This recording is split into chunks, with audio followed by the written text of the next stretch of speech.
आजचा हा व्हिडिओ सुरू करण्याआधी एक छोटी विनंती आहे। हा व्हिडिओ घाईघाईत पाहू नका।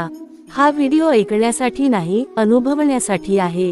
म्हणून शक्य असेल तर मोबाईल बाजूला ठेवा, मन शांत ठेवा आणि शब्दांना आतापर्यंत जाऊ द्या। आज समोर दिसणारी ही प्रतिमा केवळ चित्र नाही। आज समोर दिसणारी ही दोन फुले केवळ फुले नाहीत। ही दोन फुले तुमच्या आत चाललेल्या दोन वेगवेगळ्या भावनांचं प्रतिबिंब आहेत। आज कोणताही प्रश्न विचारायचा नाही, आज कोणताही हट्ट करायचा नाही। फक्त मन शांत ठेवून या दोन फुलांपैकी एकाच फुलाची निवड करायची आहे। एक फूल पिवळ्या रंगाचं आहे, दुसरं फूल गुलाबी रंगाचं आहे। डोळे उघडे ठेवा पण मन शांत ठेवा। जे फूल पाहताच मन थोडंसं हलकं वाटतं, ज्याकडे नजर आपोआप परत जाते, तेच फूल तुमचं आहे। आता तुमची निवड झाली असेल, मनात ठरवलं असेल, आता पुढचं ऐका। जर तुमची निवड पिवळ्या फुलाकडे गेली असेल, तर हा संपूर्ण भाग तुमच्यासाठी आहे। पिवळं फूल अशा लोकांना आकर्षित करतं, जे आयुष्यात खूप काही सहन करत आले आहेत, जे बाहेरून शांत दिसतात, पण आतून सतत विचार करत राहतात। अलीकडे तुमच्या मनात एकच प्रश्न वारंवार येतोय, मी इतकं प्रयत्न करूनही गोष्टी माझ्या बाजूने का होत नाहीत?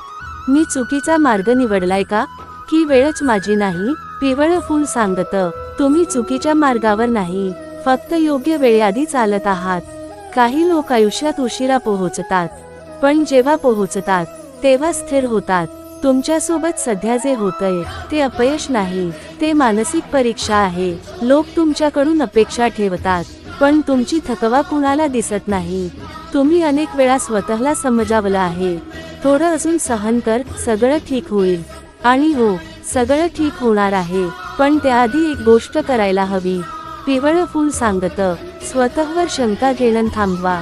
तुमच्यात कमीपणा नाही, फक्त तुम्ही स्वतःची किंमत विसरलात।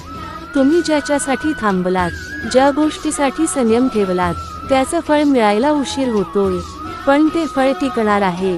आगामी काळात एक असा निर्णय घ्यावा लागेल, जो आधी घ्यायला भीती वाटत होती।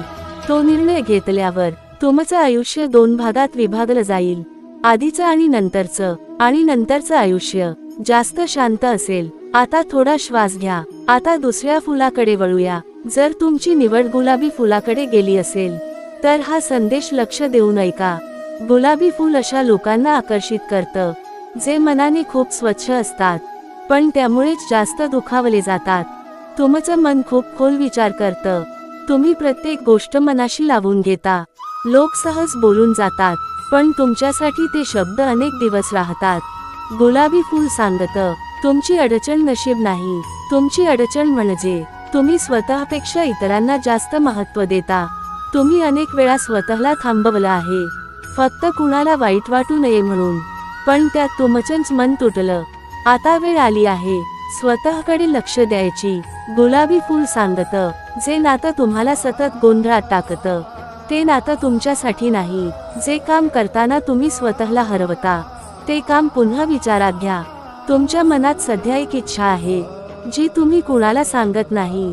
ती इच्छा चुकीची नाही, फक्त धैर्याची मागणी करते, आणि धैर्य तुमच्यात आहे। लवकरच एक असा क्षण येईल, जिथे तुम्ही स्वतःला ओळखाल, आणि त्या क्षणी तुम्ही मागे वळून पाहणार नाही।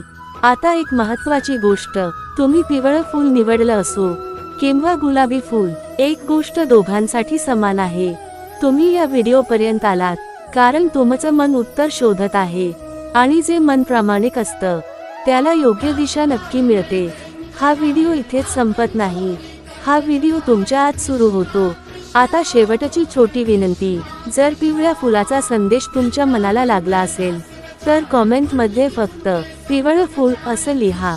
आणि जर गुलाबी फुलाचा संदेश जास्त जवळचा वाटला असेल, तर कॉमेंटमध्ये गुलाबी फूल असं लिहा। तुमचा एक शब्द तुमच्या मनाचा निर्णय दाखवतो, आणि तो निर्णय तुमचं पुढचं पाऊल ठरवतो। मन शांत ठेवा, वेळ योग्य आहे, आणि उत्तर आधीच तुमच्यात आहे। श्री स्वामी समर्थ।